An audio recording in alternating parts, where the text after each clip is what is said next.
Byari agahinda n'akababaro gakomeye ku nshuti, abavandimwe barimo kandi n'abayobozi bakuru b'igihugu ubwo basezeraga kuri Senateri Bishagara kuri uyu wa gatanu tariki 19 Nyakanga 2019.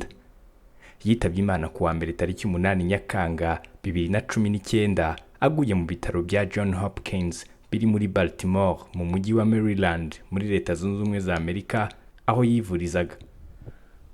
Ni umuhango watangiye mu gitondo uhereye mu rugo rwe mu mujyi wa Kigali rwagati aho yasezeweho n'inshuti n'umuryango. Nyuma umuhango wakomereje mu nteko ishinga amategeko mu cyumba cya Sena y'u Rwanda aho abasenateri bagenzi be n'abandi bakoranye mu mirimo itandukanye bamusezeraga mu cyubahiro akwiye banamushimira umusanzu we mu iterambere ry'u Rwanda. Nyuma imihango yakomereje i Remera muri Kiliziya Regina Pacis aho yasabiwe umugisha ku Mana mu gitambo cya misa, maze iyo mihango yo gushyingura ikomereza mu irimbi rya Rusororo. Ruva mu buzima bwe ntabwo yapfushije pe, ntabwo yapfushije ubusa, yakoze ibintu ahubwo wakeka ko c'était un robot. Uko umuntu muzima usanzwe ntabwo akora ibintu bingana kuriya, ntagira ibintu bingana kuriya. Twumvise batubwiye dutangiye igitambo cya misa, ariko noneho twumve n'amagambo tumaze kuvugirwa hano. Isomo rya mbere mwari kurikiye, hari igihe umuntu uzi gusoma Ikinyarwanda yihuta ntidukurikiye. Uyu muntu wasomye namushimye kuko kubera ingorane zumvikana zo gusoma utuntu dutoya n'Ikinyarwanda yagiye gahoro ku buryo nta wavuga yuko tumvise isomo rya mbere. Ariko igikomeye kirimo bavuze ngo ninde washinja intore y'Imana? Ninde washinja intore y'Imana? Therese intore y'Imana, kubigaragara no kubitagaragara. Abo bakoranye mu bintu byinshi baravuze bazongera bazutubwire, ariko bo basenganye nabo bashe kutubwira byinshi. Ababonye ibikorwa bye byiza nkanjye ibyo mbabwira by'uwo mwana yafashije byinshi. Mu mikorere ye nk'umusenateri havuzwe ko yarangwaga no kwakira ndetse no kwitangira inshingano yahawe, akazikorana umurava n'ubushishozi kandi agashyira imbere mu gufatanya n'abandi. Minisitiri muri Perezidansi yagejeje ku muryango wa Bishagara ubutumwa bwa Perezida wa Repubulika.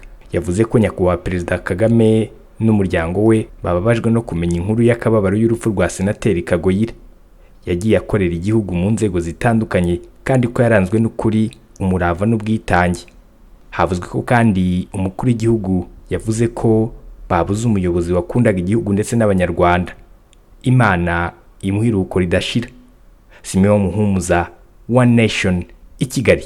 Kumenya Imana ni ibintu bikomeye cyane.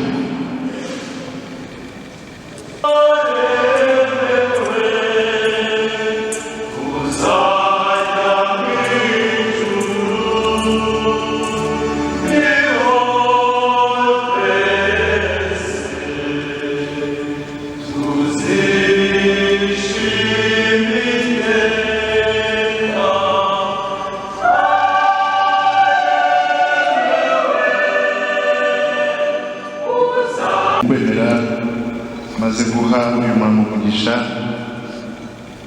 ku izina ry'Imana Data na Mwana na Roho Mutagatifu.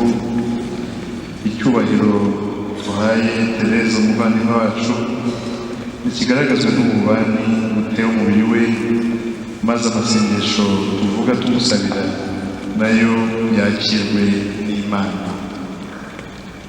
Ugaragazwa kandi n'amazi y'umugisha tumaze gutera umubiri we.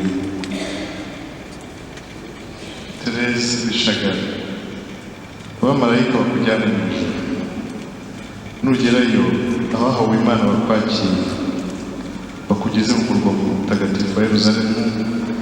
Urugaga rw'abamarayika nirukwakire maze ubone ihirwe ridashira hamwe na Lazaro wahoze ari umukene.